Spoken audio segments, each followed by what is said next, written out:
Alan, as the story goes, and we appreciate you joining us, you spoke with Cam Heyward recently. Is that accurate? Yeah, last Saturday. Tell us about the nature of that conversation and, what impressions you were left with. It was interesting. Cam's a guy that has kind of pushed back pretty aggressively about people talking about the end of his career and his age. And it was interesting. I brought it up that this is the time of the year when guys that are entering the last year of their contract, the draft is done, free agency is done. This is when the Steelers have traditionally turned to making contract extension negotiations. And I kind of started the question in that mind. And, it was a big nod from Cam. Like, yeah, I knew this was coming. Let's talk about it.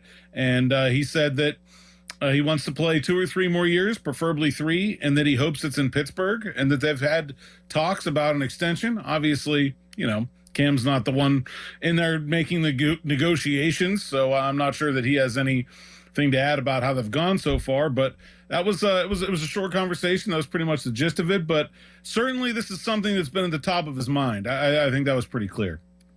Well, that's the thing is, if you can sort of look ahead for the Steelers. I mean, how do you handle this if you're the Steelers from the standpoint of?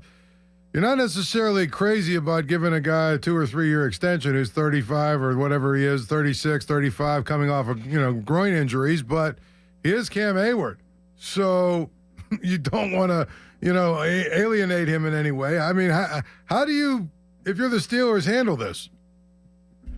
Well, he is Cam Heyward, and it's not like they have a ton of better options either. I think it would be a different situation if you looked at their defensive line room and there were just a bumper crop of young, ready-to-go guys that they didn't feel like they could hold back anymore. Even when he was playing injured and obviously not anywhere near as good as he's capable of playing last year, he was, at worst, their second-best defensive lineman. So, they can't really afford to be without him right now. They don't seem to have a replacement plan in place. I think Keanu Benton's a nice piece of the defensive line that'll be a player going forward for them, but that's just one, and they play with 3 at least. And so the other part of that is we've seen older defensive linemen have very long careers as maybe not as Pro Bowl starters, but as very valuable rotational pieces. I think Calais Campbell was 37 last year, still playing a big role.